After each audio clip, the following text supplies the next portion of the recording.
Hey everybody, this is Cameron from Obnoxious Anonymous, and today I am once again joined by Jeremiah from Take the Ring, and we are here to do our Twin Peaks Thought of the Day for Saturday, April 2nd, 2022.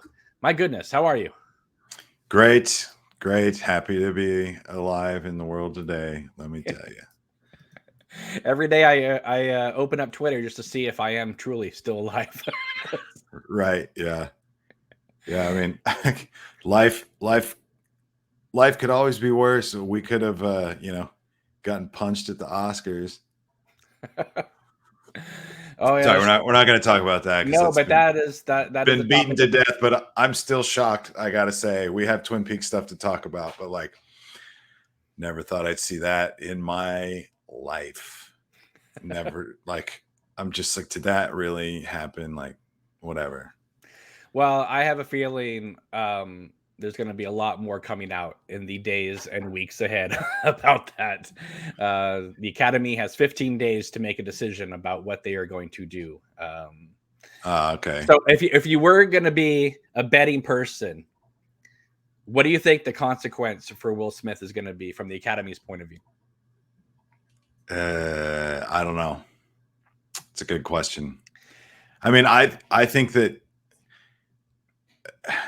this is just my take. I don't want to hear from people. I really don't care. I haven't read all the think pieces. I'm just like, as a guy myself, I understand that the guy made a joke at the expense of his wife.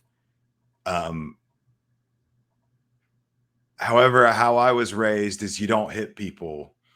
How I was raised was you turn the other cheek. How I was raised, like, I don't, and it infuriates me that it's like, okay, you rich, like multi-millionaire, famous people with the famous kids and the famous like block, but like you can't like take a joke.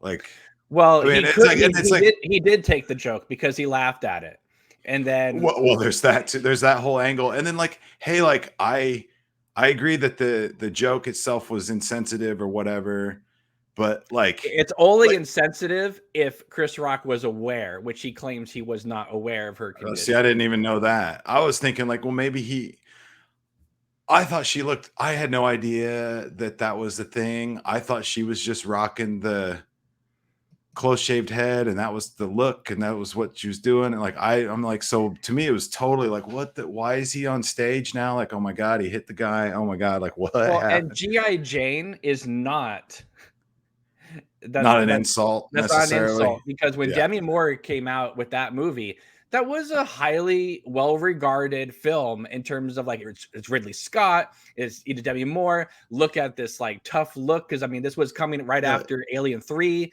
and Sigourney Weaver had shaved her head, right? It was Right. It was like super pro in the vein of Alien 3, like whatever you can call it, like feminist or pro women or like empowering. Like it was like, and then besides, like, and this I have seen on just the random Twitter feeds, and uh, you know, I guess Jada has been like, hey, this is a thing and this is my issue, and I don't care what people say about it. And like, I'm going to own this, and I'm going to go out there and I'm going to talk and I'm going to create awareness and this and that. And it's like, basically, they had the opportunity to be the bigger person. Will had the opportunity to be the bigger person. Will and Jada could have made a huge stink about it afterwards.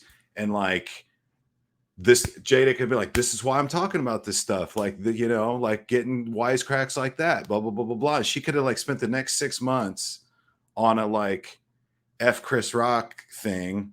And Will Smith did the same, but instead, like, it just like all blew up. And I'm just like if Will Smith again, like, I don't care about anything yeah, else. I don't care about anything else. Like, you don't hit people, man. but if Will Like, Smith unless you're in immediate physical danger, don't hit people, man. if he had walked up on stage, which he shouldn't have done anyway, but let's say he walked up on stage and whispered into Chris Rock's ear, "Hey, I just want my wife's dealing with this, and Chris Rock would have turned and said, "You know what, Jada, I'm sorry, I apologize."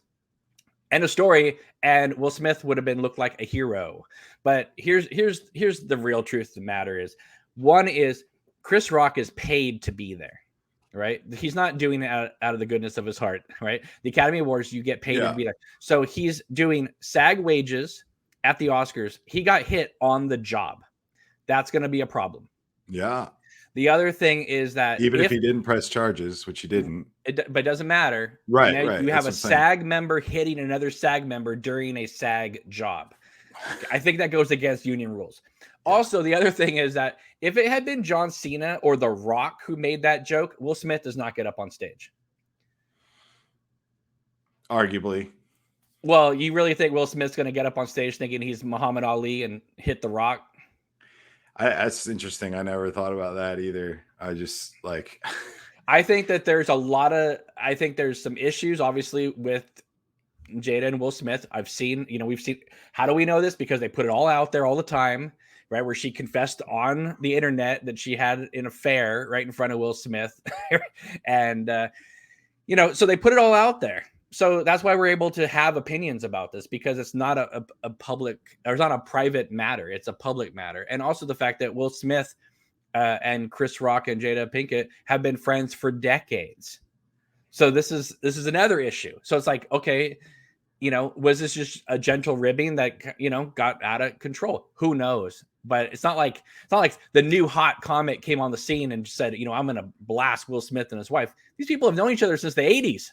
Right, right. That's the thing. And I'm like, that's what was another thing that was bizarre. Like, dude, like I was telling my wife, like Russell Crowe has like actually punched people, like actually beat up cameramen and stuff before. And he sat in an audience and got it from, I don't remember.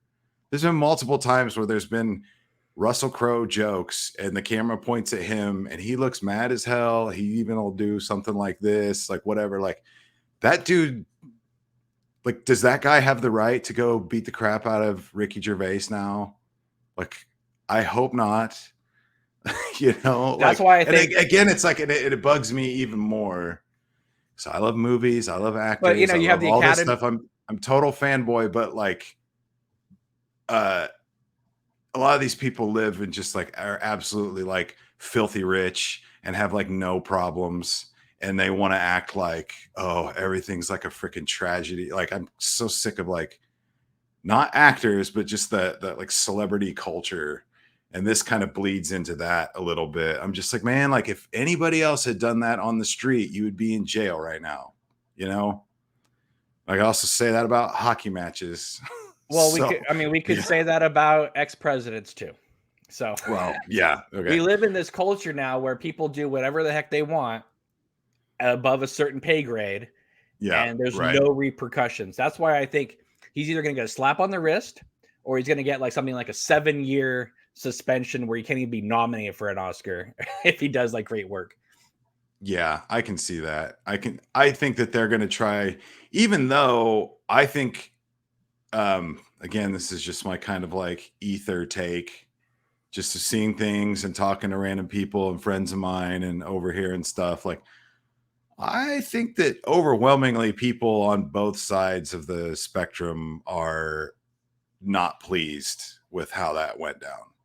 I think the majority of people, I mean, you can, he deserved it. Oh, he's defending his wife. Oh. But I think I think the most people that I have spoken with or heard talk are kind of like me, like, yeah, okay, but you don't hit people, man. It's not defending your wife. Chris Rock wasn't coming at them with a chain. He was on a stage. Right. Like 55 feet away from them. When you get up and it's not a short walk. It's a long walk to go up those stairs. And, at any point, Will Smith could have talked himself out of it. Jada could have been like, don't do that. So it was a choice. And then it was a choice to come back and still be mad and be screaming from your seat. Yeah, man. It got so bad, Denzel had to pull out some like Shakespeare talk to calm them down, right? Yeah. Anyway, let's move on. But yeah, I felt like we had to comment on that a little bit because like I ain't never seen nothing like that ever. And if nothing happens to him, you think Ricky Gervais is gonna come back? You think you think you're ever going to get a comedian again on stage if like, oh, well, a comedian said a joke, an actor didn't like it, punched him in the face, and then got a standing ovation and an award later in the night and nothing happened to him. Like, if I was Ricky Gervais, I'm like, yeah, I'm not doing the Golden Globes again. You know I'm what? not doing the. I'm gonna go the other way and say I think it's like when somebody attacks a police officer, and then cops go out on the streets the next few nights and just start cracking heads to reestablish their control of the streets. They're in I think charge. Yeah. because one thing that happened was Will Smith saying, keep my wife, his name out of your mouth. Well, now the internet is abuzz with her name, Oh yeah. and comics are going, I'm ruthless. So what I think would happen is a Ricky Gervais would go up there and double, triple, quadruple down. Double down on it. Yeah. He'd like search the room. Hey, where's Will Smith at? Well, it's like where's Will Smith at? Where is he? No, it's like when comedians are doing stand up and someone's heckling them, and then you see them just tear into that person until they basically leave the club. Yeah, That's basically that's the stand up rule. So, and I think Chris Rock was just rather surprised because Will Smith isn't known to have that kind of temper. And, he's built, that's when people say, like, oh, it was fake, it was staged. No, it wasn't, because Will Smith would never jeopardize a 40-year career of being this nice guy in the media for a staged thing like that. I thought it was fake or that they were just playing around. Then when the audio cut, I saw that. I saw it live and the audio cut out. I was like, nope, that really just happened. No one would cut the audio if the audio never drops if it's part of the program, folks. Just so you know. I do find it interesting. If you're at but because there's a delay, right? That means, the Oscars easily could have cut to black and then come back, but they chose to air it. Yeah. I mean, again, it was kind of weird angle. Like can you imagine though if they had cut to black and then we'd seen the Australia and Japan feed and seen what happened? I mean, right, they would have been in even more trouble. So yeah. So all right, well let's move on to some other interesting news. First up, of course, is the other day was the birthday of Kenneth Welsh, aka Wyndham Earl. I think he turned 80 years old, and he just recently portrayed Wyndham Earl again, at least in audio form, on the Twin Peaks Unwrapped show a few months ago. Interesting enough, when I was just getting ready to start thinking about who I was going to cast in my film Queen of Hearts, I actually reached out to his agent. And I thought, wouldn't it be cool if Wyndham Earl came back, and he, or at least Kenneth Welsh came back to play this part. And his agent told me, oh, he had retired from acting.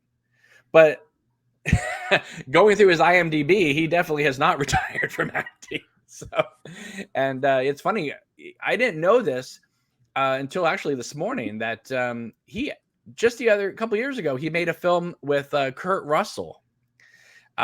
Which now I have to buy because he's not like in like a cameo moment. It's like he's part of Kurt Russell's like team of guys, and I'm like, that sounds pretty awesome. Let me see. What is it?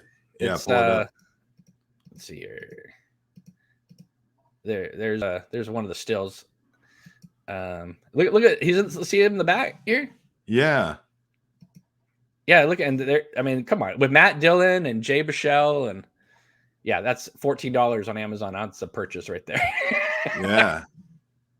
Anyway, and of course, he did George Romero's last film, Survival of the Dead, and he's done a number of things. But obviously, there's really nothing more to say except like happy birthday, and he's awesome, and I wish Wyndham Earl was in even more. Because I think his portrayal of that character is pretty epic. I know a lot of people think of him as some sort of comedic Batman villain, but I think Wyndham Earl is a truly dangerous human being. Hey, look, like we've talked about this a million times. I love Wyndham Earl. I understand season 2 is not the greatest thing ever, but it's still a million times better than.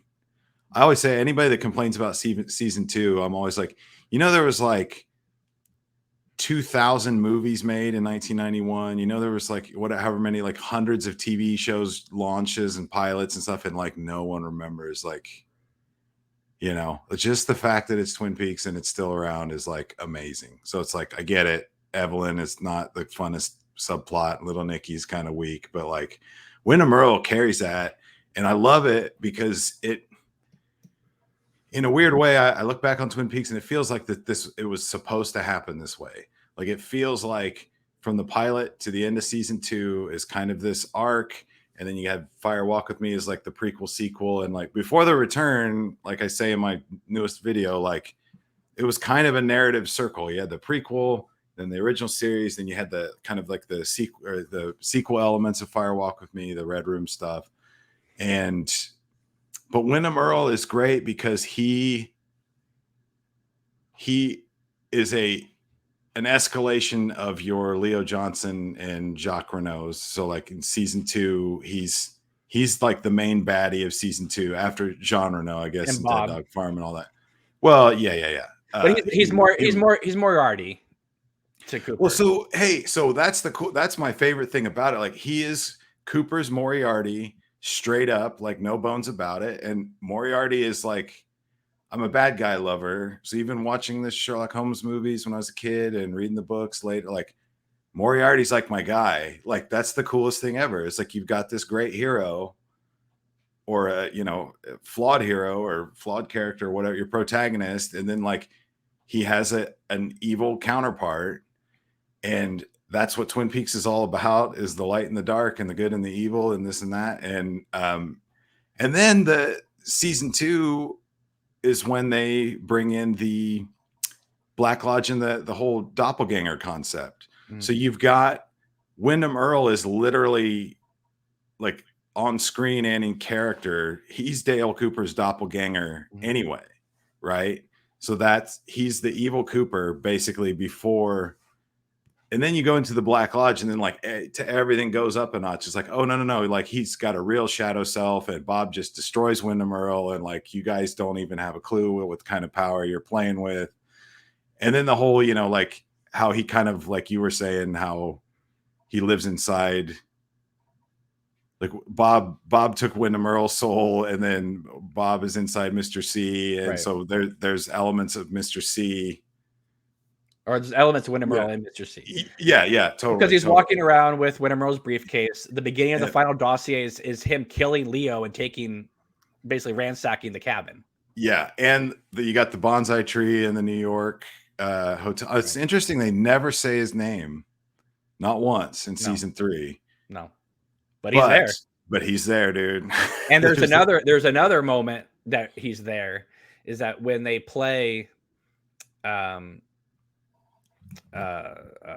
Sleepwalker in the for the end credits in the diner, as the credits roll, the Wyndham Earl theme creeps into the music. Yes, yep. Yeah, I said this on the last show that I was on. I haven't seen the screenplay reading that Twin Peaks Unwrapped did with Kenneth Welsh, but I think that's like a super, super, super cool idea. And it's like, it's in my queue of stuff. And someday I'm going to sit down and, I mean, I am glad that Lynch changed the lines, because there's a moment in there where Wyndham Earl says, basically, Cooper had sex with Caroline, so I'm going to have sex with you, and tries to basically sexually assault Annie in the car, or in Pete's truck. Oh, in the truck. I'm glad they took that out, because Wyndham Earl's seems like he's not there. It's beneath him. It is beneath him. It's almost like he's taking Annie as the key to get into the Black Lodge, but he's not there to sexually assault Annie. So I'm glad that Lynch made that. And given Lynch's history of showing that kind of stuff, it seems like an odd thing for him to remove. But I think he was smart enough to know, no, Wyndham Earl, like she's nothing to him. She's just the MacGuffin for him to get into the Black Lodge. Yeah, he's like, okay, I need the queen, and who's the queen? Oh, and Cooper's in love. Yeah, okay, I'm gonna. Because if it had been Shelley or Donna, he wouldn't have said that to them in the truck. But it's interesting because he does spy on Cooper. He does figure out that Annie is. So it's like, it's not that he's maybe I said that wrong. Like, it's not beneath him, but it's not beneath him to try to hurt Annie, to hurt Cooper. I don't think that he's like morally above it. I just think that his goal is the Black Lodge and absolute power. So Well, like in that moment, yeah. that's not even an I'm not gonna do like I'm 50 feet away from like my destiny. Right. I'm not gonna like He doesn't what know. He doesn't know was that? how fast they could come rolling up on him. He's got Oh, to go. right. Yeah, exactly. It's kind of like that's not his main goal. His main goal is to get into the lodge. And yeah, I'm curious. I've actually never read that. I've read excerpts, and you and I have talked. You've told me a lot about what was changed. And So one of the things, moving off from, so happy birthday, Kenneth Welsh. yeah. But one of the things that was changed, that my film actually brings up, because it's not going off the script, it's going off what Lynch shot, which is, when Annie wakes up at the hospital in my film, and Norma's there, and she's wearing the same outfit she was wearing in the living room with Ed. One of the things that has always gotten me is your half sister is kidnapped. You were there because you were a judge, right? Why aren't you at the police station trying to help them figure out where Annie is, instead of dealing with Nadine and Ed in the living room? And like, she's over by the fireplace and they're kind of snapping and, having a good time. And it's like, your half sister is kidnapped, right? So I play up sort of the guilt factor in terms of like her, when Annie's wakes up in the hospital and she's there. Yeah. But in the script, it wasn't that way. When it's Nadine and Mike in the living room, same scene, and she wakes up, right? And Norma and Ed come in the front door, from the Miss Twin Peaks festival, or contest, and they discover that Nadine has woken up. They're not there for the reveal. They're there after she's already woken up. So it seems like they may have been trying to deal with the Annie situation, and then they come in and discover. But Lynch changed it to his groovy thing. And it's like, did he want to play up the idea that, did he forget that Annie was Norma's sister? Or because there is sort of this whole thing of like, Shelley's with Leo, is going out with Bobby, and then season 3, Shelley's with Red, and making a big stink with him in front of Bobby. And it's like, there's this whole sort of like, once the Double R Diner girls or women, or get fixated on a man, they kind of forget everything else. They kind of put the rest of the world away from them. And I don't know, it's an interesting thing. I because like Lynch obviously was there for those episodes, those previous episodes being shot, because he's playing Gordon Cole. Oh yeah. I was gonna say, well, yeah. He is playing Gordon Cole, but none of those episodes that he's in reference Annie as Norma's sister. Okay, so that's what I was going to say. Like, for those watching, I don't want to interrupt, but I'm going to.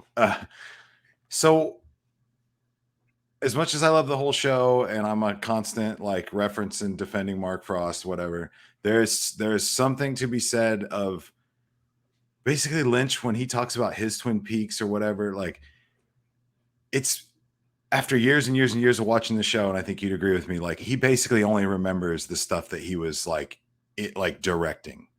Like, you could, if you wanted to construct how Lynch views Twin Peaks, you should just go watch. That totally makes sense. Like, yeah, he doesn't remember.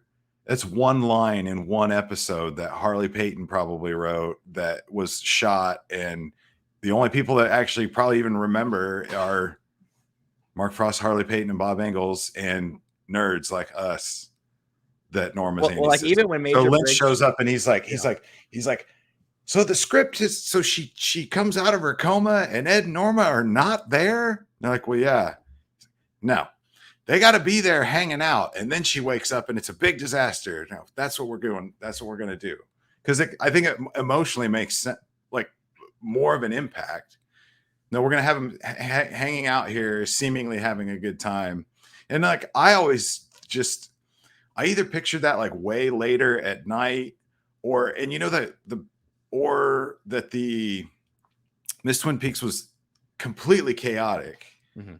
And to me it always looked like Wyndham grabbed Annie like in the back corner and just Sure. kind of, and like maybe Cooper and Truman went out that way. Right. But then like Norma and Ed and regular folk are like, man, that was weird. Let's get the hell out of here. True. And they went home. That was in my like head canon. And that's how for, I think, decades, people just assumed, because it's only been in the last couple of years when I was working on the film. And I would say the last 6 months or so, I've seen like other podcasts now starting to talk about this because they're examining the show and everything. Yeah, but it's like, I remember just growing up, never thinking really anything of it. Yeah, because I have, but when you start to think about it in terms of like, okay, so Hawk and Andy, nobody pulled Norma aside and said, "We want you to know your sister's in danger. Do you have any information where she could be?" Yeah. Nothing. So I think Lynch just thought it was going to be it's just a groovy scene of them just, hanging out in the living room and not really thinking about the repercussions or what it could mean. But again, like you say, seasons 1 and 2 are its own thing, or I mean, it's almost like it's meant to be that way because they play up the guilt factor. In season 3, when she says, I'm doing this to take care of my family, and we all know from the final dossier that Annie was in the hospital and that type of thing. And so she's doing all this stuff to make up for the fact that she wasn't there for her sister when it was needed. Yeah. And that's what I love. And so my film goes into that a bit more. Yeah, and that's creative and cool. And I remember reading that in the script too, and I was like, I don't think I had put it together at the time, but I was just like, well, Norma seems more present and apologetic, or like more, definitely involved. But yeah, I think I was curious if you thought maybe Mark Frost's. I think he brought it up in The Secret History that. No, Annie's never mentioned once in The Secret History. Not mentioned at all. At all. And that's why there was sworn when they were talking about all the stepfather, father, half sister. That's all the final dossier. Okay. I thought there was a little nugget. No, that's why people thought when The Secret History came out prior to the book, or prior to season 3, that Annie was going to play a key factor, because season 3 the Secret History is written almost deliberately to erase Annie from the proceedings. Yeah. And that's right. Yeah. Okay. I mean, they even go so far to name, Robin's character of winning Miss Twin Peaks, the redhead. Yeah, Robin Lively. Name's escaping me. Yeah, me too. I'm blanking. Sorry. No, I remember that. Now I remember, because the Secret History has the Ballad of Big Ed, Norma, Nadine. That little, it's got the Ed and Nadine backstory with Norma and Norma and Hank. Obvious. Lana Milford. Yeah, Lana Budding Milford. Yeah. Character I've talked about a lot on this show, for whatever reason. It's just kind of, there's a lot of things, a lot of names and dates to keep track of, guys. So. Yeah, and you hate Norma, or not Norma. You hate. She's your least favorite character of all time, and we always end up talking about her. She kind of is, only because there's so much story given to her. Let's say people complain about Little Nicky. There's more given to Lana, and then there's no payoff to her character except that she loses the contest. Like, that's it. Right.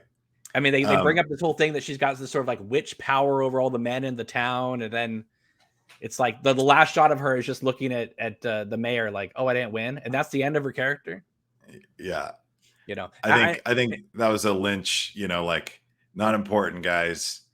Not no, important. But that's why we're gonna do 20 minutes of the Black Lodge, and it's gonna be the greatest episode of TV ever. I got this close though. Real quick, I got this close to getting Robin Lively to do a promo for Queen of Hearts. And nice. But unfortunately, when you do the cameo stuff, you're only given like 60 characters, and so I couldn't like type up what I wanted her to say and plus give her the context of what I was doing with this. You know what I mean? And what I was going to do was having Lana. Of course, the name's now on top of my head now, or having her basically just like going, hey, you know what, who, I can't remember what it was going to be, but it was something like you're, in this timeline, I'm the queen bee, like nobody even remembers you.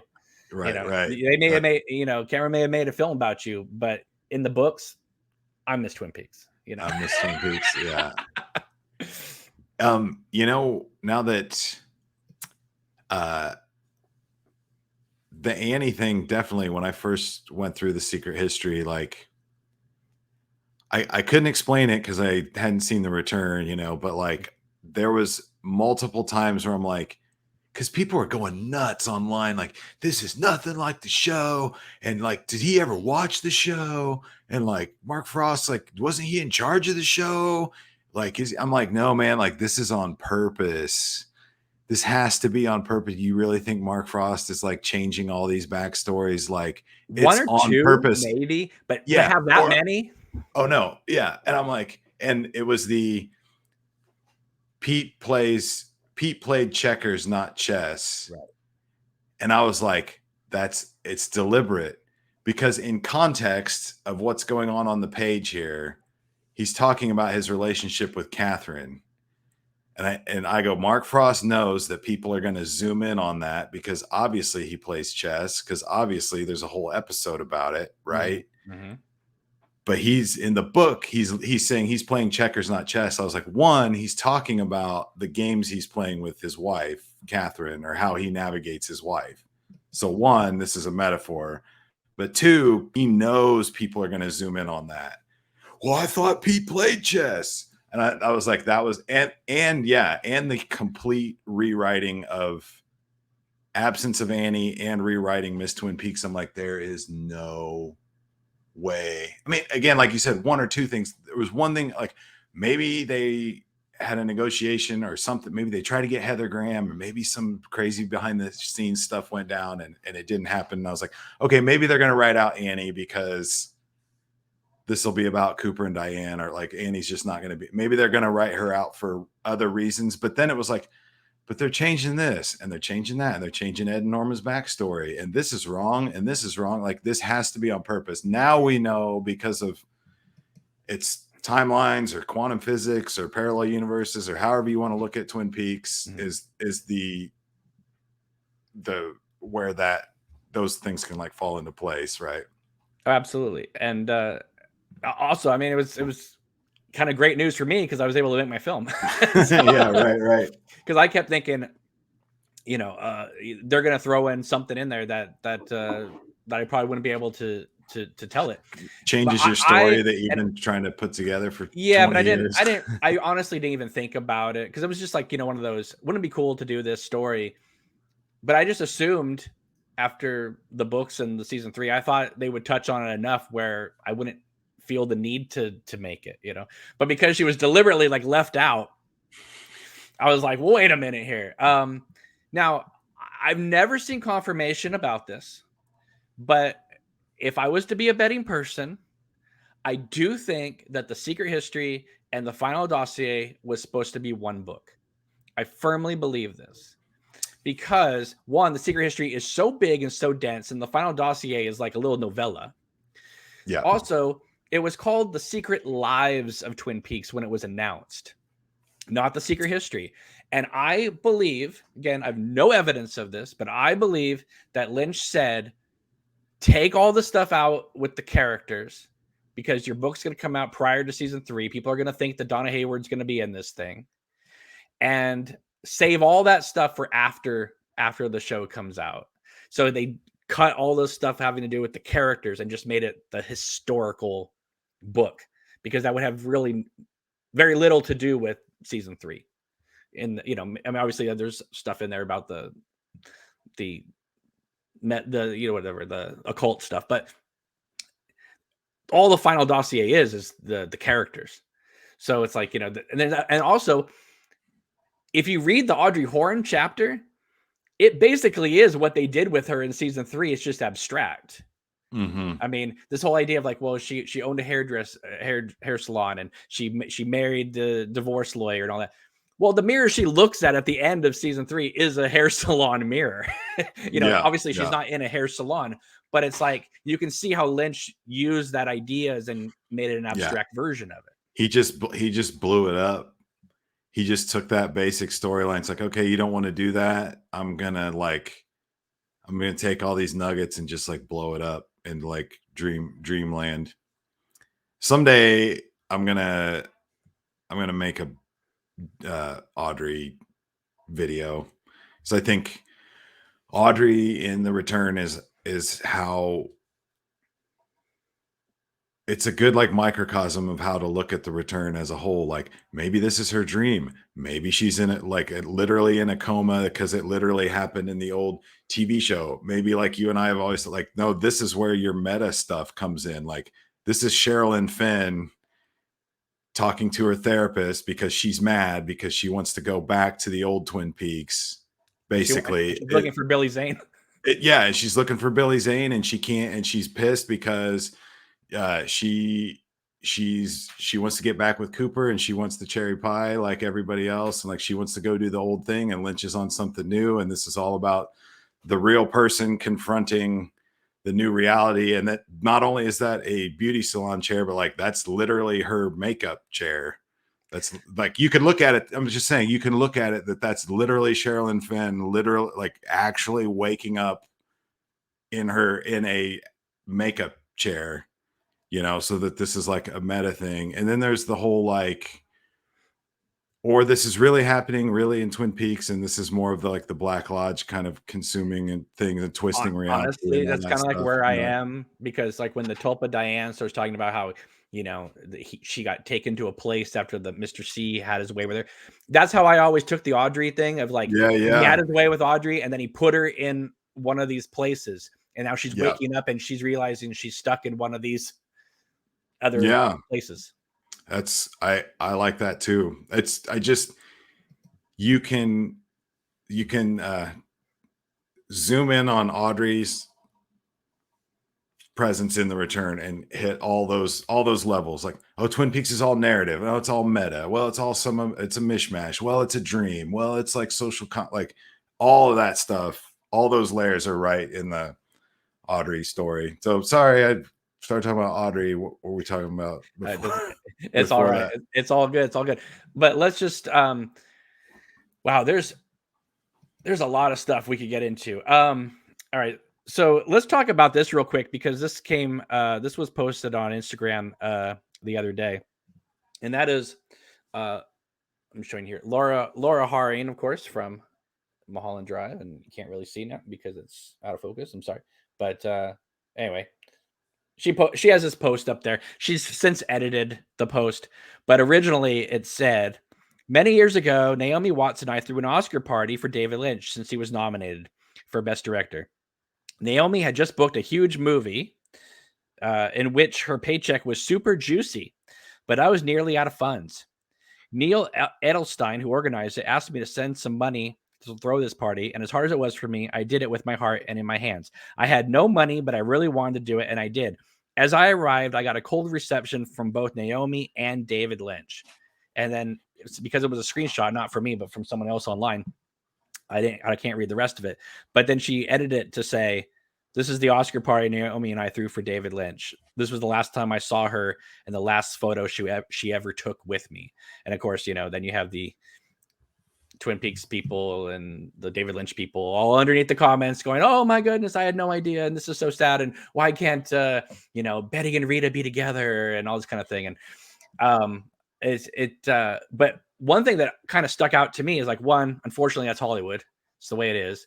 Two, it did kind of make me think, well, you know, David Lynch really kind of on screen, we only see her really blow a kiss at the end of Inland Empire. So like maybe there is some weird, because I know there was some weird thing that happened. Remember when the DVD first came out from Mulholland Drive, she was very upset that people would be able to pause it with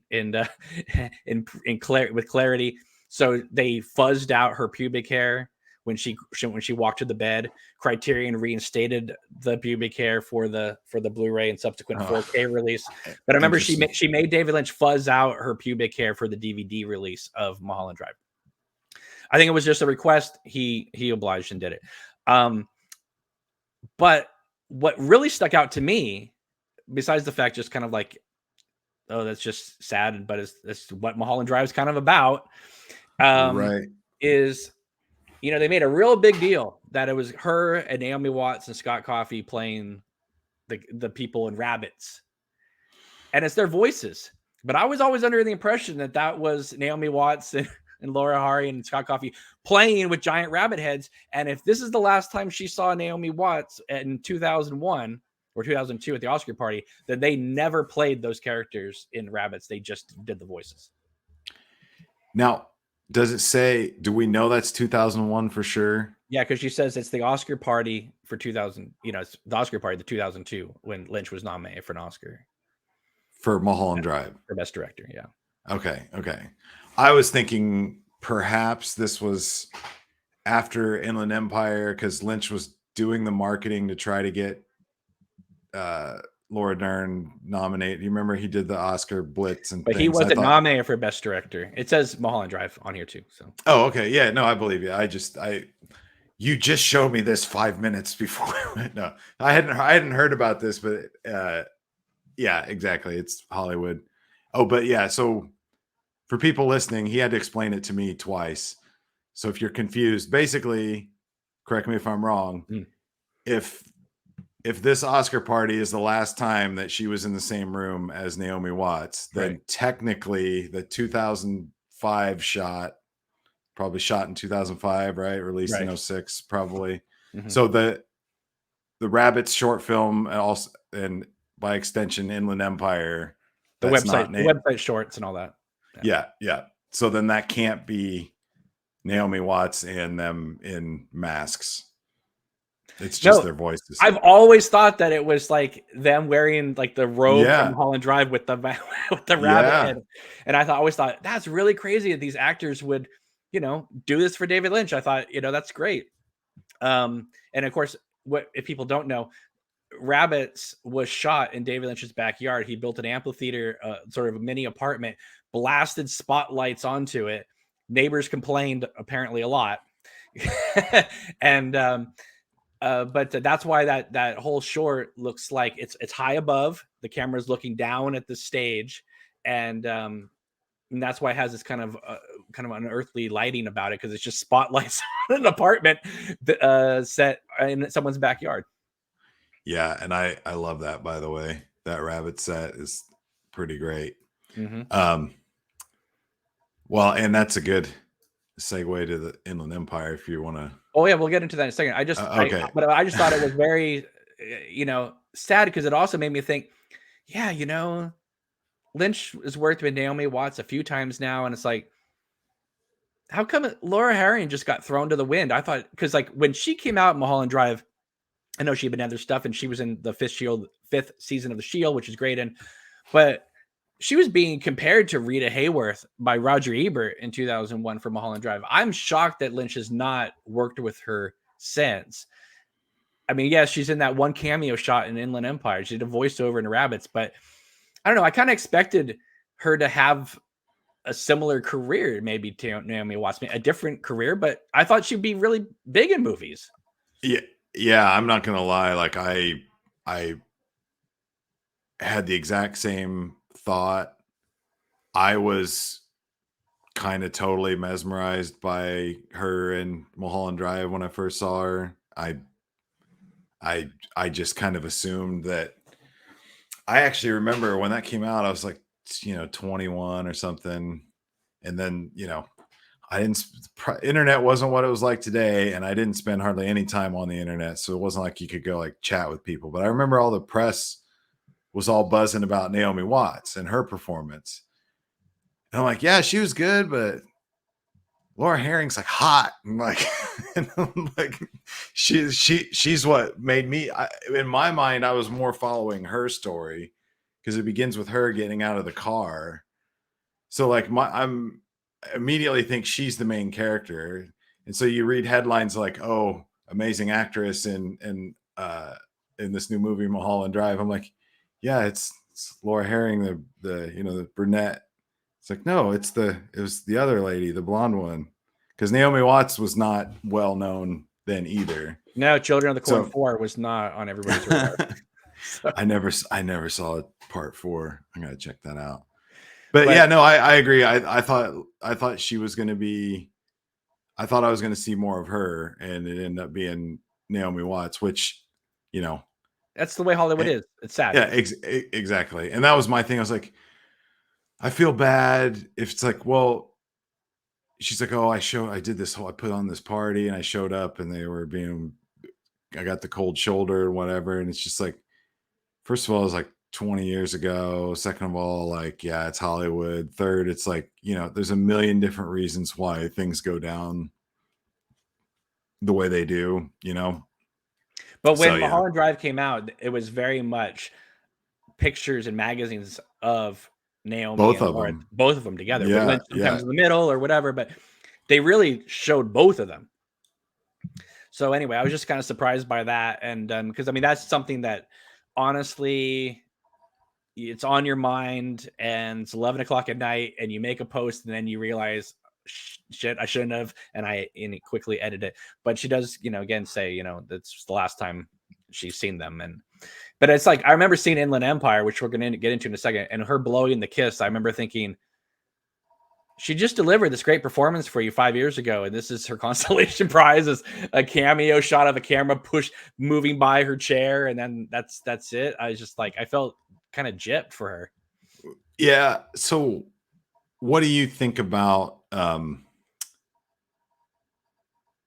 her character it's not a character, her cameo in Inland Empire? I guess actually I don't want to open that can of worms because that gets into the whole, like, what is the whole movie about? Well, Because by the end of it, I'm just like, oh, okay, like this is that's when it became clear to me, like, oh, this is another Hollywood story. Like, this is a Hollywood trilogy. Like, right. this is somehow the dream worlds of these people are blending together, or this is all the same universe or whatever. It's like, this is why we're seeing Rita. Right, but this Do is, we well, ever? well, Yeah, we're yeah. going to get into all of this in a second. But so Inland Empire, as I'm sure you guys have heard, Janice did a full 4K restoration, which is getting a lot of controversy. We're going to get into that in a second. And while it hasn't been announced, it's looking like, the Criterion disc of this thing is probably going to be out sometime this year, later this year. I don't know if it's going to be a Blu-ray or a 4K. There's a whole bunch of people going, why would we get an actual 4K disc of an analog Camcorder tape, camcorder tape? basically. I feel like just do whatever, I mean, if Lynch wants to go full 4K with it, I think that's hilarious. I've seen the before, I've seen the after stuff. To me, it doesn't look that much different, but people online are throwing a bit shit about it, basically. Saying like this ruins the integrity of Inland Empire. And all I can think of, Jeremiah, is if some film student had made Inland Empire, none of these people are talking about Inland Empire. David Lynch makes Inland Empire and people talk about it. But when that movie came out, I got news for you. The IMDb message board, which was the big message board of the day, Oh hated yeah. this movie. Absolutely hated this movie. And I think one of the things that Lynch did, which is smart, is kind of let it come out the DVD, pull it. It's out on Blu-ray in other countries, but basically hasn't been released here in the States. He basically has done what Quentin Tarantino did with Jackie Brown, which is kind of suppress it so that when they do reveal it again, there's now a buildup, there's a momentum. People want to see it. I think a lot of people are still going to be disappointed when they see it, because to me, it's still like, I was trying to stupidly do a David Lynch ranking the other day because he actually has made 10 theatrical films. And I thought, well, that's perfect. Inland Empire is still, at the bottom for me. I like it. I respect it. I love the way he made it. I think there's a great film in there, but in that 4.5 hours of material, I just don't think it's there yet. I know the film has a lot of fans, but sometimes I go, are these just David Lynch sycophants that just love everything he does? There's also people that, love the underdog movie. Like whenever a movie gets trashed, that tends to be everyone's favorite. I know there's a lot of connections between it and Twin Peaks: The Return. There just is. Yeah, Not in totally. terms of not in terms of filming style, but in terms of thematic. Um, but I would still be the first one to buy it because I think there's so much interesting stuff about the making of it, and I like a lot of aspects of it. But I hate to say that it is still my least favorite of all of his films.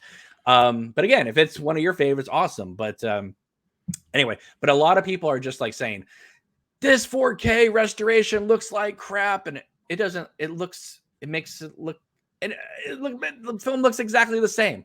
And Lynch oversaw this, so I don't understand. But what do you think about all this? Oh man, like everything else, just nuanced and complicated. Like I mean, I this guy right here. I don't know who he is. Will yeah, Ross. I saw this thread I because mean, he actually compares the screenshots later, doesn't he? Yeah. And yeah, but like he's like talking. I mean, like look, this looks not that much different. And he's like, when I compare them to the earlier Blu-ray, issues start to arise even in stills. Note here how the scene has been recolored. Most obviously, it's far less warm and more desaturated. One could argue about the possibility that the source files or film prints may match the new color better, and if that's possible, the ratio also appears to be changed from 178 to 185. No one is doing this at Janus and Criterion without Lynch's input. Trust me. If if yeah, if there's changes being made, Lynch is making them. yeah. So I saw this thread. If you go back, like, here's the thing. Technically, what this dude is saying is not wrong. No. Like, it is a little more desaturated. They did blow it up a little bit, or they changed the aspect ratio so it fills out the, it's 185 or whatever. It's But he's also looking at compressed pictures on the internet.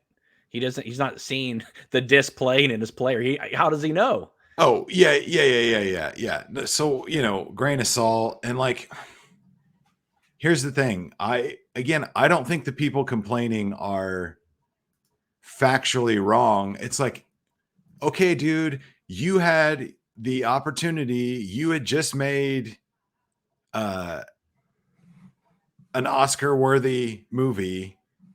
You could have done anything that you wanted, and you decided to ditch film and spend 3 years making a movie on a camcorder because you don't like HD. And it was this whole, like, he was on this mission and I'm trying something new. And I remember I didn't go see it. Huge Twin Peaks fan, stoked on Lost Highway. I thought Mulholland Drive was the greatest thing I had ever seen. I couldn't wait for his next movie. And yeah, no, everyone was like, what?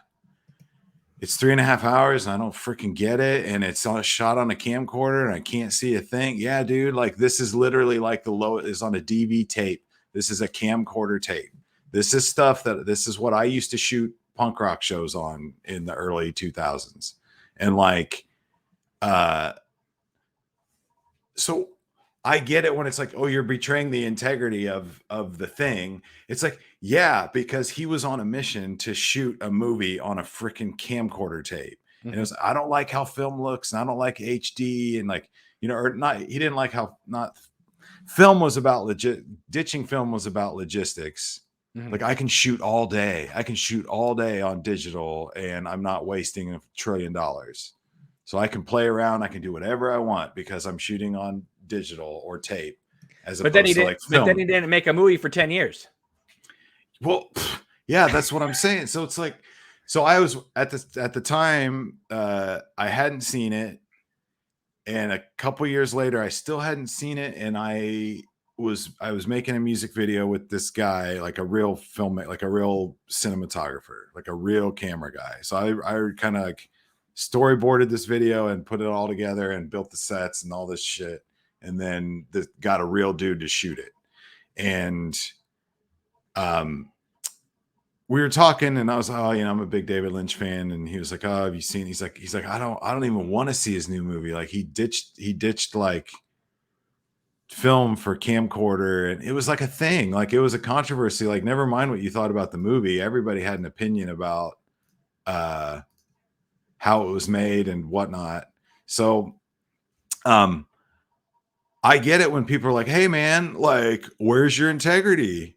How about you take that DV tape and throw it up on a movie screen and everyone can see how crappy it looks? Like, that's how you shot it. That's how you wanted it to be seen. Okay, so let's all these new young people that don't know what this is about, let's take a freaking 480 digital file and blast it up on a 70-inch HD TV, and you can see how crappy this looks. Like, you know what I mean? Like, I'm kind of like, hey, you shot it to look like shit. So how about you just take that movie you made that looks like shit and like throw it up on TV? But you can't do that. Like, what I'm saying might be like ethically true or like morally true. Like, hey, But it stick to looks your the guns, same man. though. It looks the same though. It doesn't look I cleaned up. I think it's going to be a lot smoother. I think it's not going to be as grainy. I think that they've got, I think again, that guy on his thread, I think that that's basically they're using AI to smooth everything out and sharpen everything up. And then they kind of like gloss over with like a little like grain effect to kind of keep it looking like the camcorder thing. But basically they're yeah, like I said, they're brightening everything up. They're blowing it up. They're scanning tape to get the best they can get out of DV tape. Which Are you honestly, I'm partly like fascinated with the process. So the other side of that is like, yeah, man, where's the integrity? Where's this? Like, I've got the German Blu-ray. I'm fine with it because it looks like shit, and that's how you wanted the movie to look. So hey, that's what camcorder tapes look like. Oh, so now you're gonna spend $1 million to like make this movie you wanted to look like crap look great on 4K is TVs. It's is like, the I get argument that. is the Well, argument that Lynch is ashamed of the way he shot Inland Empire, so he's trying to make it look better now? no, the argument, well, maybe. Again, I'm so frustrating to listen to because I don't really have a dog in this fight. Like, I don't really care. So my other side to this is like, hey, boys and girls, like, this is how media works. You know what the best sounding sound in the world is? The best sounding thing you can get is a Victrola from like 150 years ago, where the grooves in the thing are like super thick, and those cylinders that play on old Victrolas. Like, you listen to an old Victrola in a room, it sounds like the person is there singing to you, because that is like the most analog you can get. But guess what? Like, that's media changes, mediums change. An album on vinyl, a vinyl record played on a like an old like tube amp system, like that's the best that album is ever going to sound. You can make an argument that CDs sound worse, that they're colder, whatever. I don't necessarily think so, but I'm also in the like, I hate MP3s, dude. I guess they're like, basically they're better now, but like, if you listen to an MP3 that you got off the internet, or you put a CD in your car, or listen to the raw wave file, like, you cannot tell me that the wave file, that they sound the same. They don't. That full audio file, a wave file or a FLAC file, sounds amazing. Like, there's more bass, there's more highs. An MP3 is this big. A wave file is this big. Pretty sure this one sounds a little bit better in a car system, right? So that's the other side of me. It's like, hey man, yeah, he made this movie on a camcorder and it was kind of an experiment, but hey, you know what? Everyone's got 4K TVs now. It's time for this movie to come back and get reevaluated, like Fire Walk with Me, or at least that's what Lynch wants to happen, or Janus or Criterion. Just let him do it, man. Just let him do it. Because there's a part of me, it's like, hey, I got a 4K TV now. I'm going to buy the Criterion. I kind of want it to look good on my TV in my living room. Because the movie's a frick 3 hours slog, man. It's like, if it looks good, like, let me do a good. pushback then. Let me do a pushback. If 4K was around in 2004, 2005, when he was shooting Inland Empire, I think he shoots in 4K, right? I think that Lynch in 2004, 2005 shoots Queen of Hearts, or not Queen, shoots Inland Empire the way I shot Queen of Hearts. Busts out a 4K camera or a 4K on a phone or whatever and shoots the movie. I think he shoots Inland Empire with the technology that was available, the Panasonic PD 150, and then You can't translate that to a 4K disc. You could, but it's going to be so pixelated because of what they were using. And like you said, all the TVs are 4K now, so he has to transition that to the modern technology. Otherwise, I mean, if everybody was still living in 480p land, he's not doing a 4K restoration of Inland Empire. But I still no. Hey, first of all, I agree with what you just said.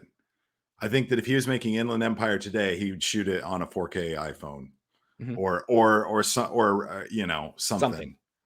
because he wants to be able to get in there. I think that that was the thing. It was like a personal.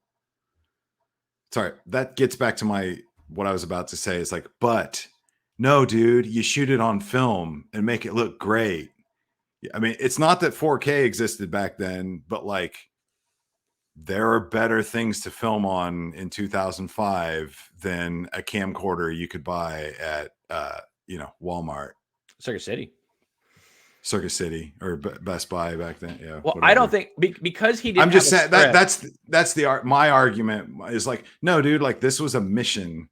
He was on a mission and he had this goal, integrity, and he wanted to do this and try this, and he was done with film because it cost too much. I'm like, yeah, dude, but you were just nominated for an Oscar and you just made the best movie I've ever seen. Like, why didn't you just go do like another good movie? Well, but isn't that the cool factor about it? Is he had the clout, and so he's just like, let's just do it. And he didn't just like do a Soderbergh, spend 2 months and crank this out. He spent like 3 years of his life doing this, and I like the idea that he because he didn't have a script, he can't get any funding.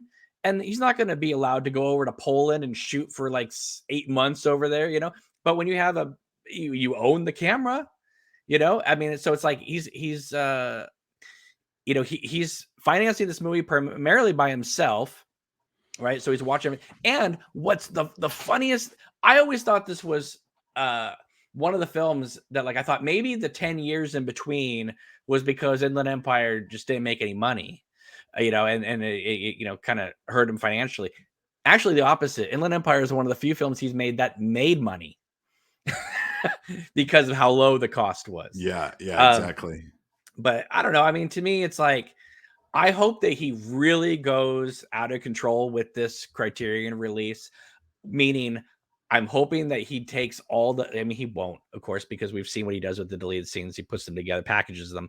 But in that disc 2 of the more things that happen, I say throw it all into it. I mean, if Inland Empire is going to be this crazy, immersive, is this hell ever going to end? Just give us the 5-hour cut.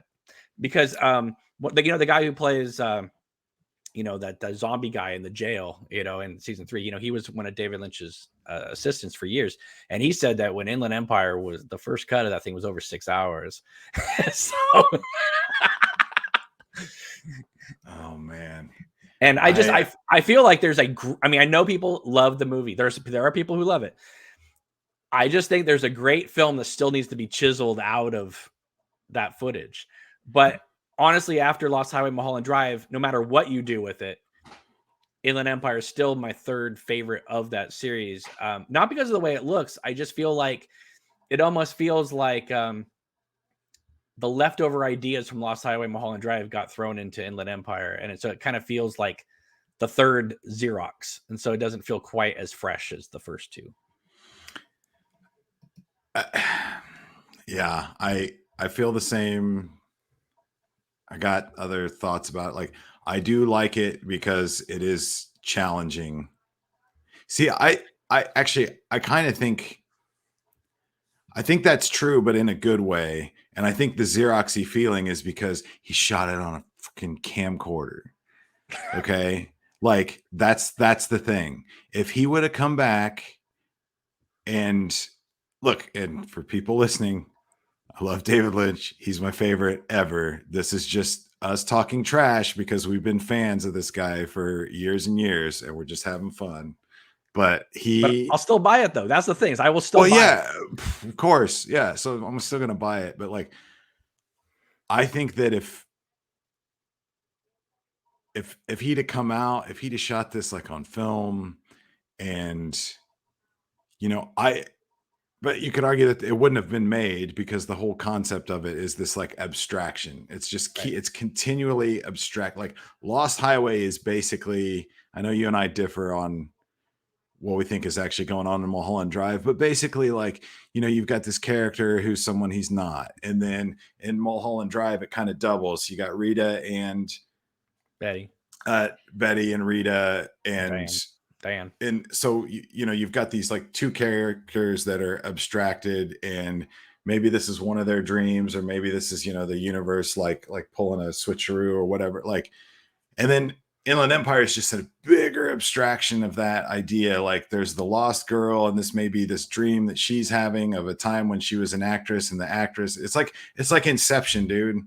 That's what Inland Empire is, but in a cooler way, or just a more abstract way. It's like behind this person is an actress, but remember, but this actress is trying to make a movie that was based on a foreign film that was based on this Romanian folk tale, and like every iteration of this story, people end up dead. So maybe this is really this like lost girl character's dream that she's trying to get out of, and every level that she imagines is like she can't, kind of like The Return, like she's in this, whoever this character is, whose ever dream this is. And again, this is why Inland Empire is the most like The Return. I think that he wanted to abstract this even more. If he could have made anything that he wanted, I think we would have got. I mean, The Return is an 18-hour movie, the same way basically Inland Empire is a 3-hour chunk of like a 6-hour movie he wanted. But it feels like an 18-hour movie. Oh yeah, so first of all, Inland Empire is playing. I just found out this yesterday. Inland Empire is playing at a like a cool like hip theater here that does like dinner and a movie, and they have different stuff. And I was like, oh, cool. Like maybe it's the new one. Maybe that this new Janus thing has gotten out, not out, but like maybe they're gonna do like random like art house showings. Right. Because I only know of the New York one, right? And the Chicago thing they're going to show it at. Yeah. The Lynch thing in Chicago, which I'm not going to, by the way, unfortunately. But I got to go to Chicago like 4 times in the next like 6 months, and I'm not. I want to meet Dwayne Dunham so bad. You're not going to see Zelly and me on the big screen. Well, that's the other thing. It's like I don't live there. Like I can't do. I would have to go there for like a weekend or a couple of days. And which couple of days would I go? Like basically at this point, I would go to is it the first Saturday or second? I just want to meet Dwayne Dunham. So I just want to shake his hand. I don't care about Blue Velvet. I've seen it a million times. I will sit there for the Q&A, and I will like, you sign this, I just want to see Dwayne Dunham in person. Other than that, it's not that I think it's an amazing event. I think the lineup is cool. I think the guy that put it together, the musician dude, is cool. I think the poster that one dude made is awesome. I think the movies they picked and the guests they're having, I'm going to a bunch of concerts. Like, I just don't think I can financially and physically have the time. And if I were to go, it would be that first Saturday just to see Dwayne Dunham. And I want to see Charlotte Stewart too, but like she's in like the middle of the week. You know what I mean? So if you don't live there, you're kind of like, but I appreciate that it's happening in Chicago because everything David Lynch related happens in freaking New York or LA or Paris. It's like, hey, there's honest, like 8 billion people on this planet, dude, and they don't all live in Los Angeles. Well, that's why they were going to do the whole Graceland event. Right? Exactly, which I thought was great. I told Cheryl Lee that. I'm like, thank God. I was like, I think she was like, I was like, yeah, it's in Graceland. That's kind of weird. And she's like, it is kind of weird. I'm like, but I am 100% behind it because that's not, I mean, that's not traveling to Los Angeles if you live in the middle of the country, The Music Box Theater in Chicago is supposed to be one of the great places to see a movie, right? Dude, I saw the new Suspiria there. That was the first time that I saw it, and that was like the only place it was playing at the time. That theater is awesome. And I'm not taking away from the event at all, but it almost seems to be, if you're going to do a full-on David Lynch retrospective, it's almost like you got to do it in Philadelphia To me, I feel like that would be, the birthplace of his filmmaking, more or less. Just a quick random story. Years ago, I worked with a guy, and he goes, yeah, my wife's, I think it's my wife's uncle. Yeah, he made movies. He makes movies and stuff like that, and he's really nice. We always hang out and stuff like that. I said, oh, what movie has he made? He goes, I directed this movie called I think The Incredible Journey. And I said, the new one. He goes, yeah. And I go, you're related to Dwayne Dunham? He goes, you know the guy? I said, do I know the guy? I don't know him, but I know him. Yeah, you're right. I know of him.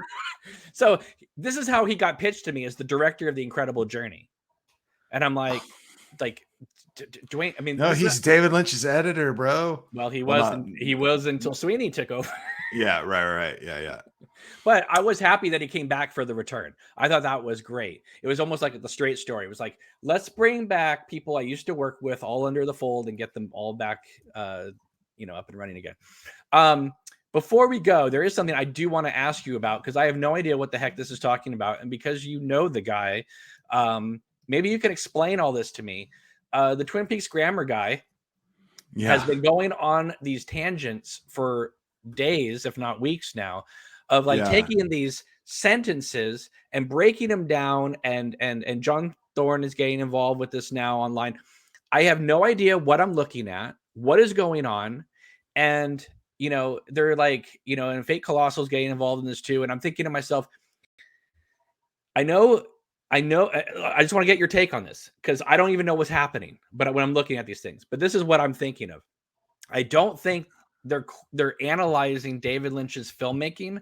I don't think they're analyzing David Lynch's story or his words.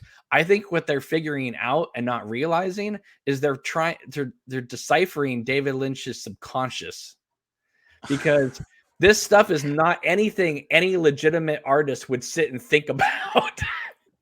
This is some crazy stuff. I don't even know what I'm looking at. Well, so these are it's literally Twin Peaks. It's not grammar, it's sentence diagram. Right. So he's a teacher, and he teaches writing and grammar and English and I believe middle school.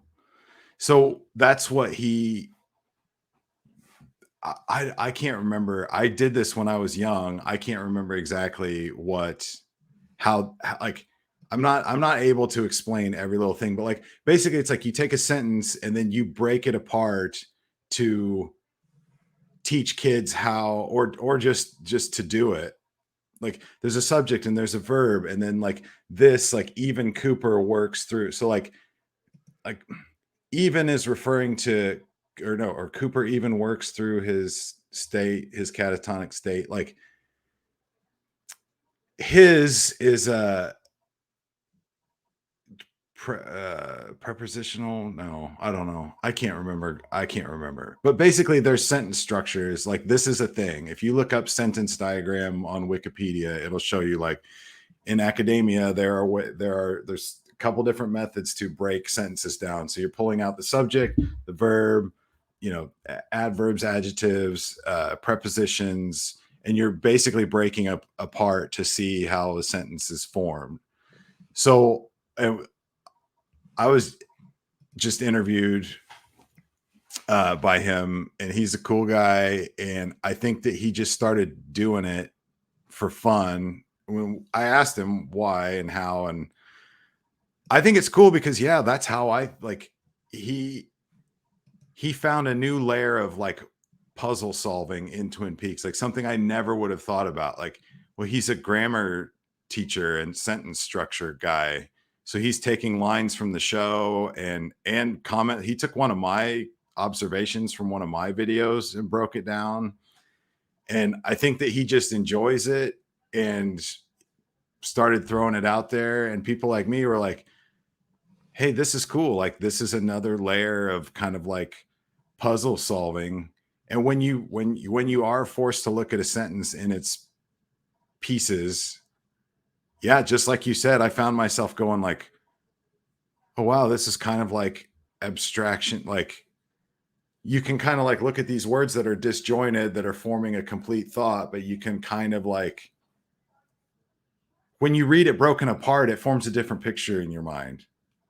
So like when you're saying like, is this dude like abstracting like his subconscious? Like, yeah, kind of. Because when you write stuff down, like you have something you're trying to say, but then, you know, just like we know in life, like this Freudian stuff and different, like when you're saying something, are you really saying what you mean or whatever? So like there's ways to break down what people are saying. And I told him that's what I thought was cool.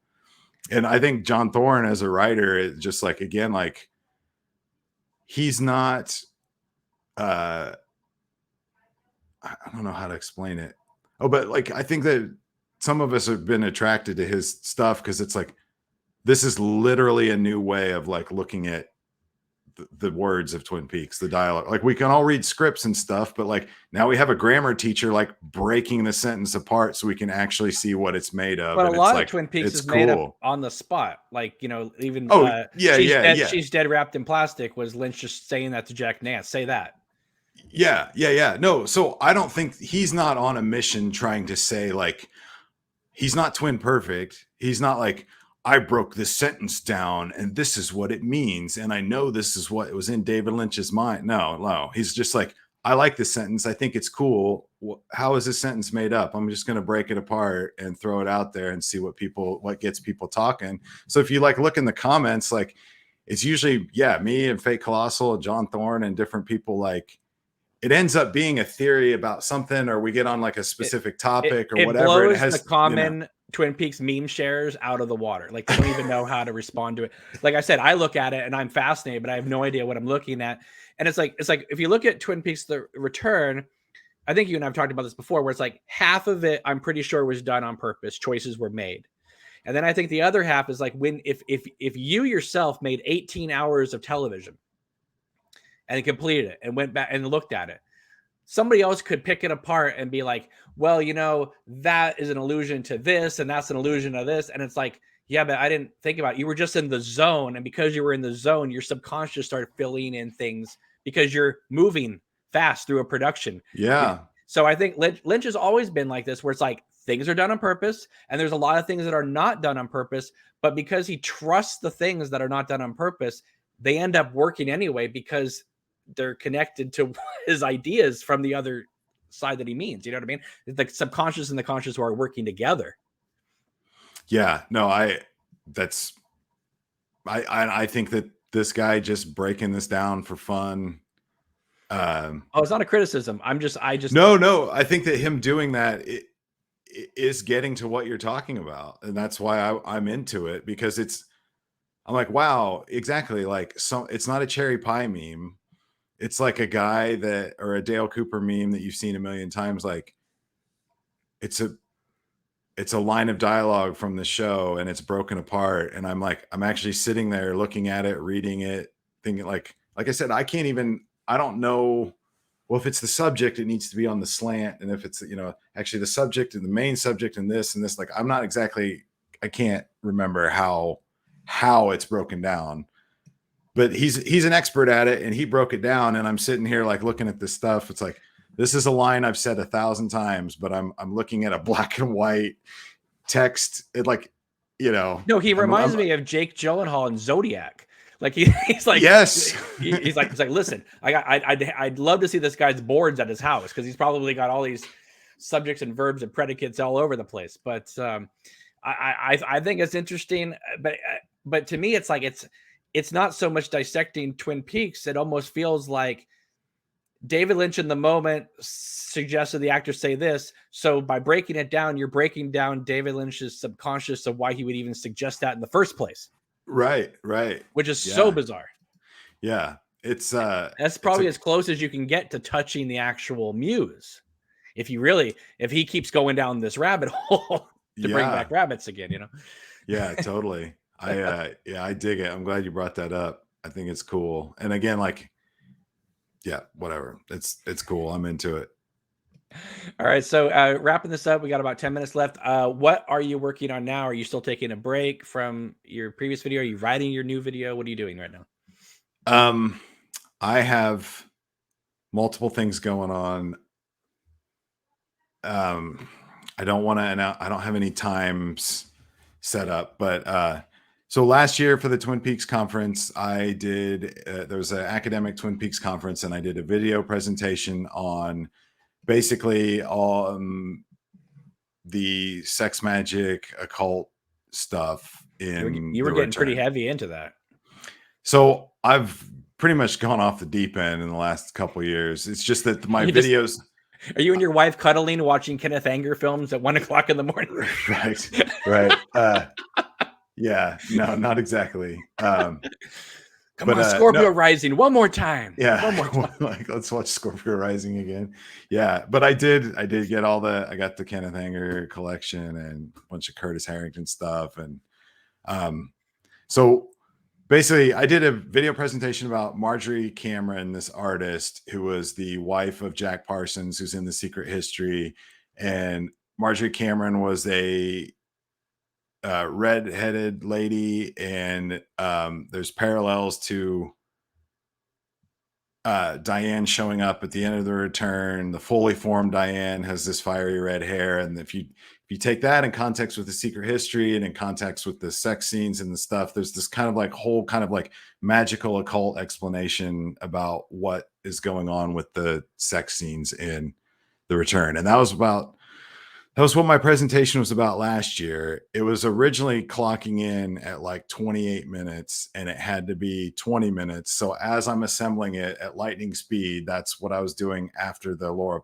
Palmer's home, the Palmer House video came out. So beginning of 2021, Palmer House video came out. I started immediately working on this presentation because it had to be done by June. So it was March. So I did it in like 2 months.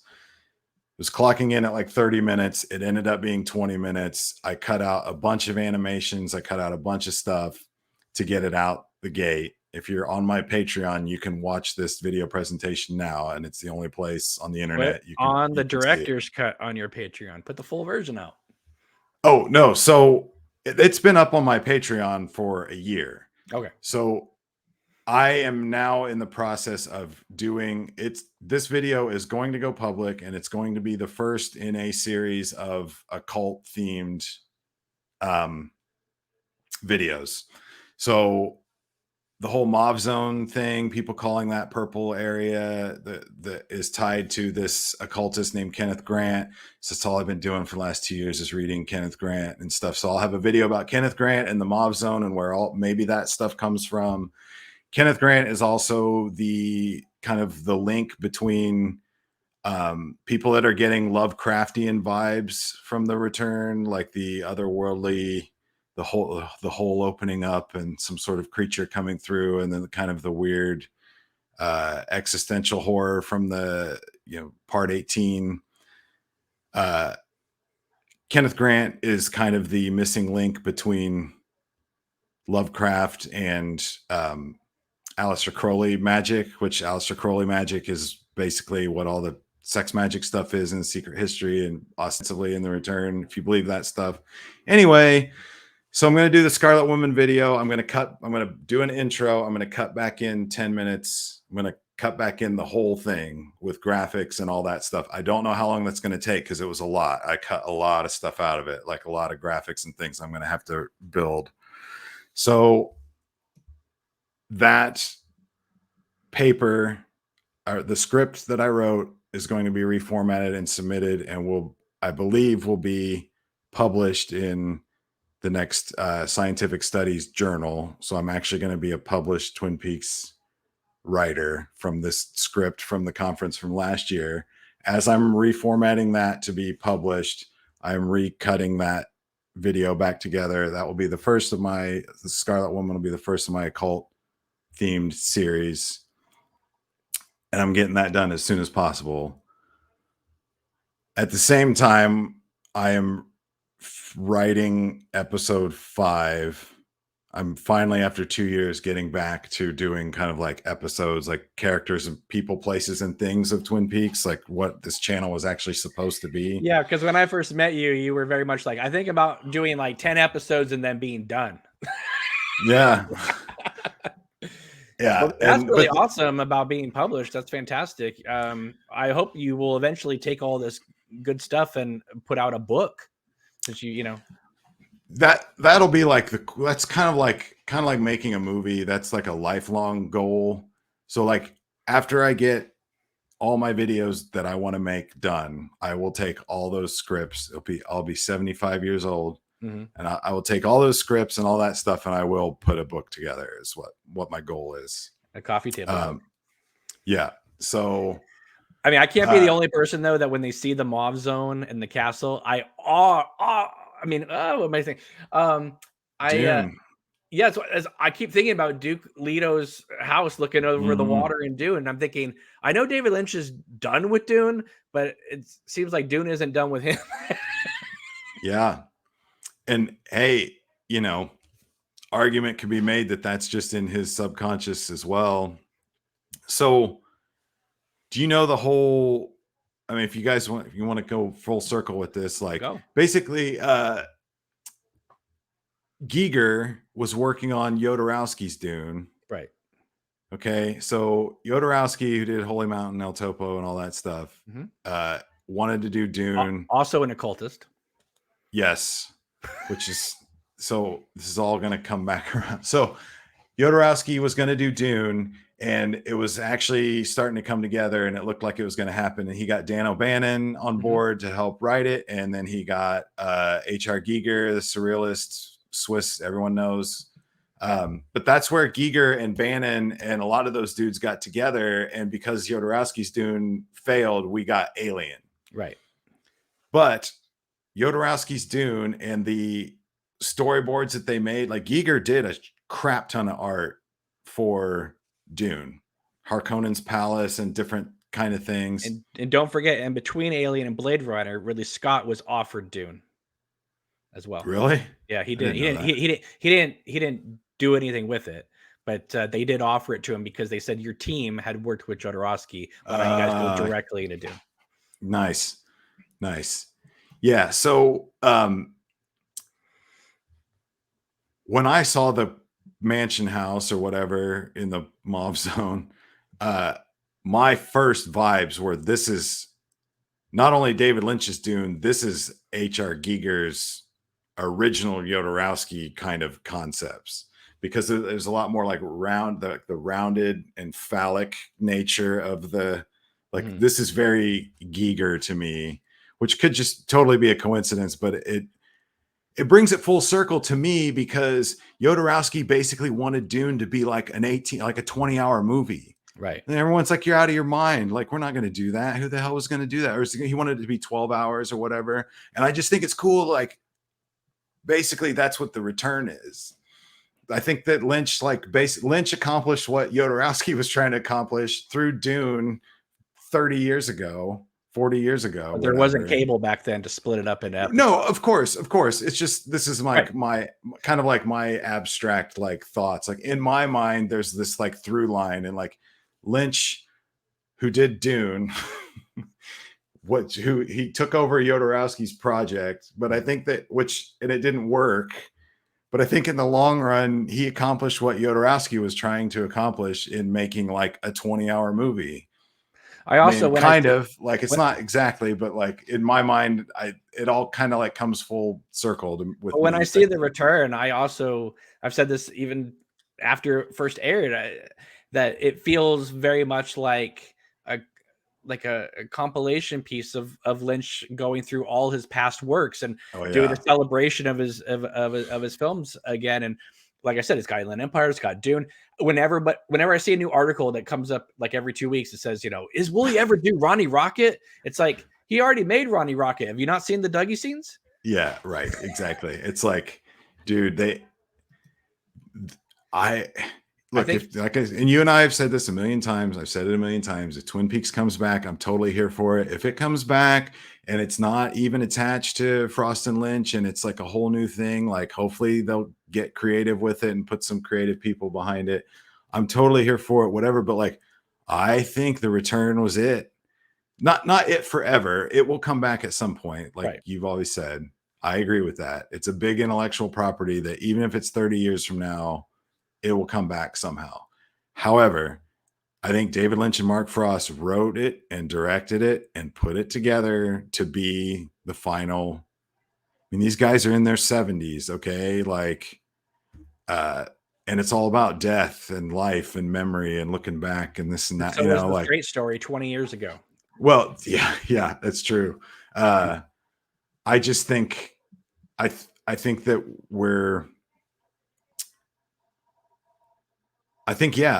no, we're not going to get Ronnie Rocket. Maybe we will, kind of like maybe we'll get new Twin Peaks, but like they went into it going like, hey, remember all that Ronnie Rocket stuff we weren't able to do? Right. We're gonna put this in here now.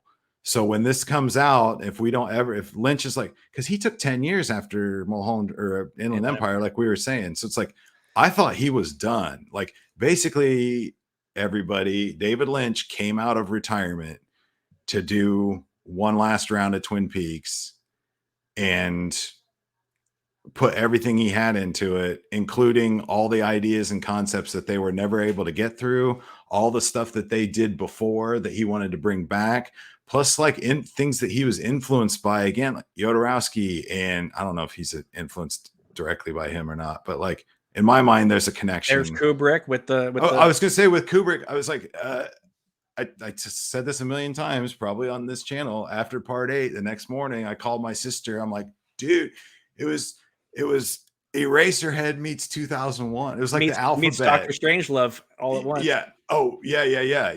Oh, it's so funny. I always don't think of Strangelove. Well, that movie ended with. I have it. No. So I have it. I love Strangelove. I've seen it a million times. Like, of course, it's the black and white. It's the atomic bomb. It's the whole thing. Like, okay, yeah. But using music from 2001, kind of, is that? Well, but 2001 for me is like when you go into the bomb, right? And then it's the color explosions, and you're going through the tunnel or whatever, right. And then the woodsmen always feel like the grandmother, mm-hmm. Or kind of creepy like the alphabet or whatever. But then it's like Eraserhead. You got those like the ominous whooshing, so to speak. Right.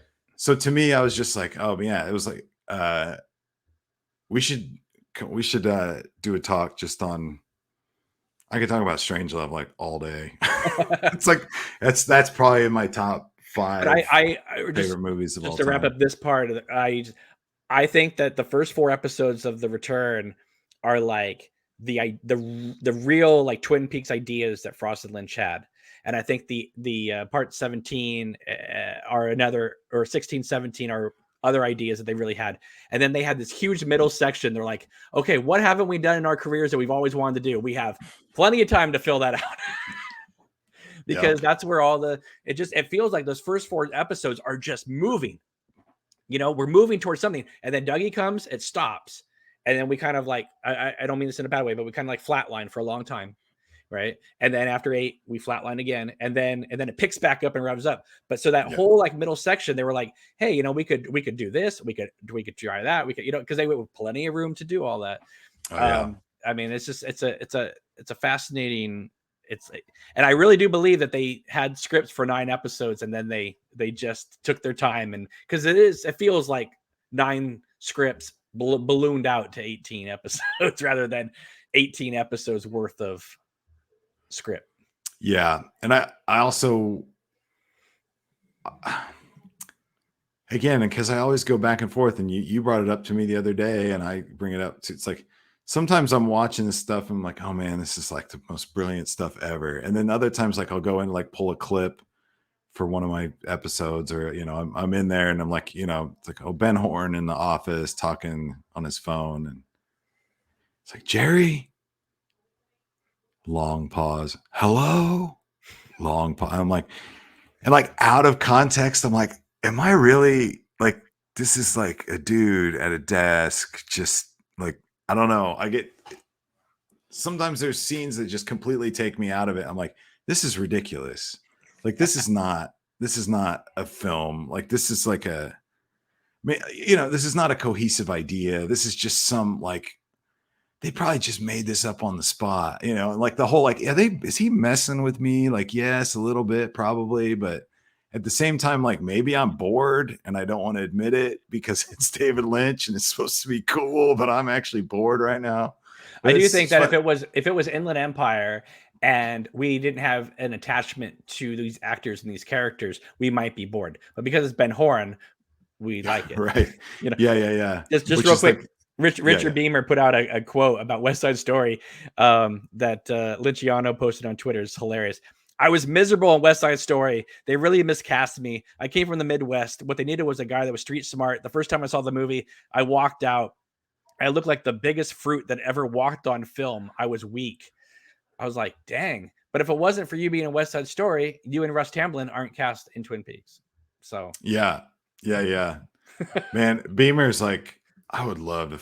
Where is that documentary he made with Lynch when they were in India? I can't find it anywhere. There was a trailer that was made like 15 years ago. I still don't think it's available to like rent or buy. Maybe it's on. Did it actually come out, or they announced that we're putting this together? It was a trailer. It's a trailer, but it came out like 15 years ago, and it was him and Lynch just traveling around in a truck through India, and I'm like, come on, I want to see this movie. Yeah, and hey, just shout out to Richard Beamer, I guess, real quick. Like one of my favorite things. First of all, I love West Side Story, the original one. I haven't seen the new one. Like that's a classic. I grew up with it. Richard Beamer is great. Like he's just probably the classic like actor that's just like too hard on himself, or you know what I mean? Like he probably doesn't like watching himself. Well, he like probably doesn't. Plummer hated The Sound of Music, and it's like, dude, that's what made you famous. Yeah, right. So why would you?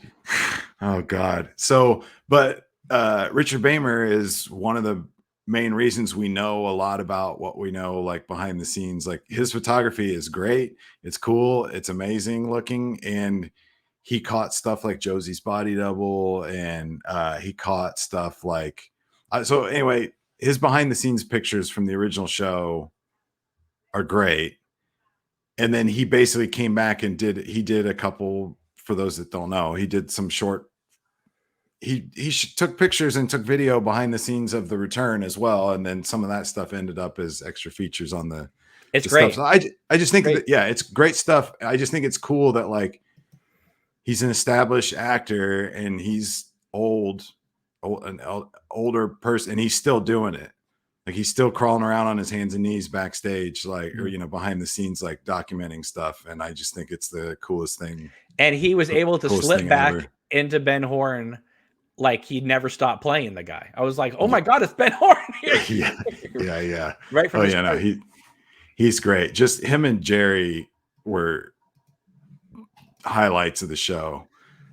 But again, it's those moments too that I'm just kind of like, is this really a brilliant scene, or is this really just like David Patrick Kelly just like running around the field? I think, you know, I think some of it's done on purpose, and some of it is just kind of like, well, we need something here. Go. So, did you ever? I know you want to wrap this up, but like, what's your take on the "I am not your foot"? I don't have a take on it.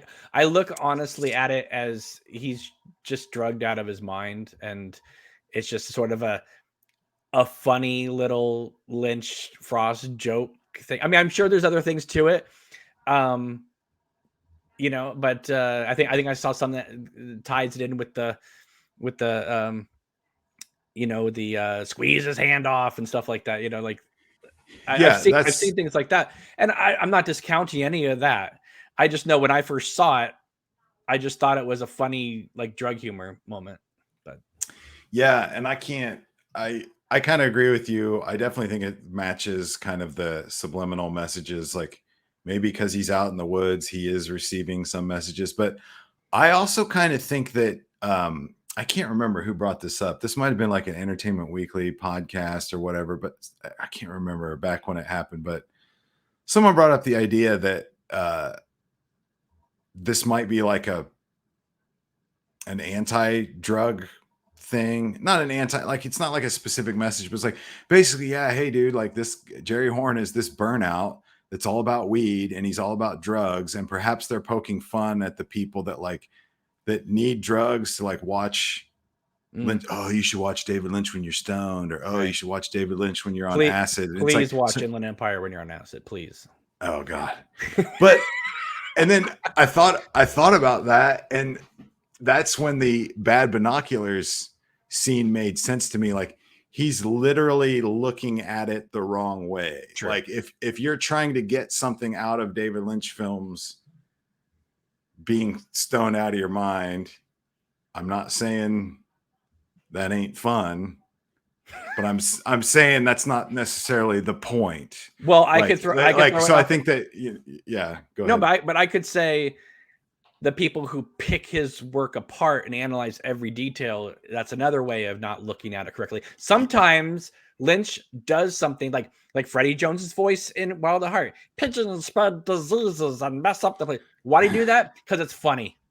Yeah, he had a moment where he's like, I'm going to do this for art's sake. And didn't tell Freddie Jones till he saw the premiere, which is hilarious. He's like, goes interesting. Because if you see the full deleted scene in the the DVD and it's not even played like that. It's like you took an extract and just made it like Alvin and the Chipmunks here.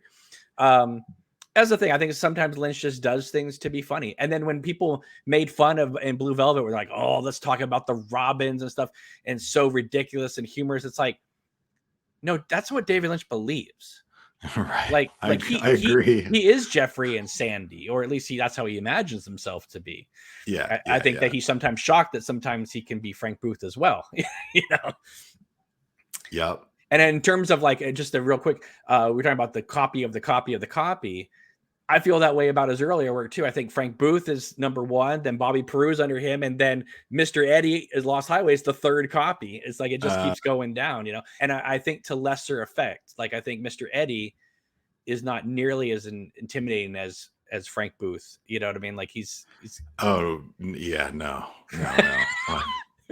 Frank Booth is like. And Robert Loggia wanted to play Frank Booth. Remember the whole thing in the Again, he's mad he didn't get the part and all that. So Frank Booth, I was whatever 14, 15 when I saw Blue Velvet. Like I was visibly like shaken.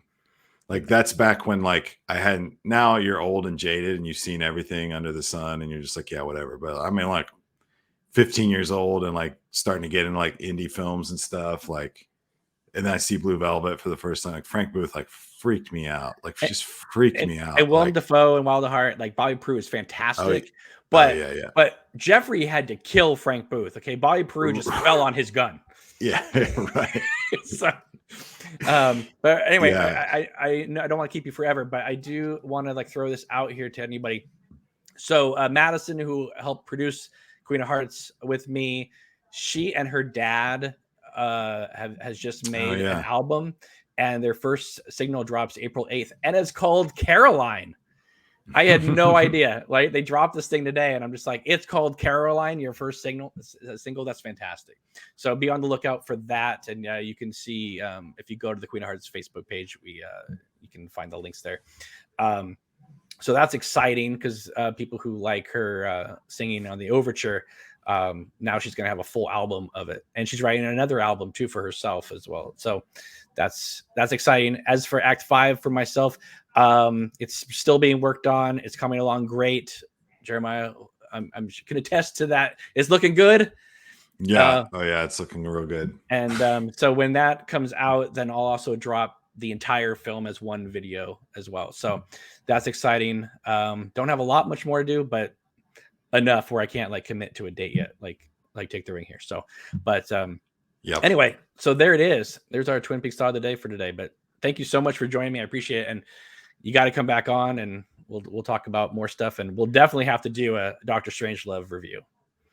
Yeah, man. Totally. I think it's so funny. Like part 8, it's like my favorite thing ever, and the atomic bomb, and I've gone down all these rabbit holes. Like the atomic age is like big ramifications on like sci-fi, and so I'm all into like the atomic horror stuff. Someday I'm going to do like them and Godzilla and The Day the Earth Stood Still. Like I want to break down all these like cool 1950s sci-fi stuff, because it was all like sci-fi, like pulp magazines and B movies just exploded in the atomic age for obvious reasons, right? So I've gone all down all these rabbit holes, and like, and then again, like, oh yeah, it's like Kubrick. It's like 2001, like the vortex and all that stuff and this and that. Like today was the first day since that I've ever stopped to go like, Oh yeah, and Doctor Strangelove, your favorite movie ever, you idiot. That's all about the atomic bomb. Like, yeah, of course, that makes sense. Well, and also I But think Lynch and Frost, you know, when they were kids, the nuclear age was the scariest. That was the threat. yeah, oh You know? yeah, totally. No, no, no. I mean, that's like I said, I've just explored this so much, and I basically like it's right back there. Like Well, it's like, I've seen Doctor Strangelove like 30 times. I well, love Doctor I mean, Strangelove. we And know that. I never thought like, oh yeah, Kubrick did Strangelove, which is the bomb thing. Like, Well, okay. there's just Never even connections like everywhere. I mean, like, well, right, and right, right. it's like Lynch, sorry, Kubrick is showing Eraserhead to the Shining crew, right? But then when you see Eyes Wide Shut, it feels like the lost David Lynch movie that he didn't make between Lost Highway and Mulholland Drive. And as I've said on previous shows, it's almost like there's David Lynch, Kubrick, Jonathan Demme, and John Waters. Whichever one you get into first will bridge you to the others. Right, right. You know, It's their Mobius strip. yeah, pretty much. They're all connected. All right, so Yeah, everybody, yeah. I'm pretty sure if you're subscribed to me, you're subscribed to Take the Ring. But if you are subscribed to Take the Ring, chances are you're not subscribed to me. So please pay us back here. Subscribe to our channels as well. Follow him on Take the Ring on YouTube and at Twitter and on his Patreon because there's cool stuff that you guys are not seeing. And of course, as for us, we have a Patreon, Facebook, Instagram, Twitter. Email us anytime at obnoxiousanonymous@hotmail.com. We'll see you soon. This has been a pleasure, and we'll talk soon. Take it easy. Take care. Bye.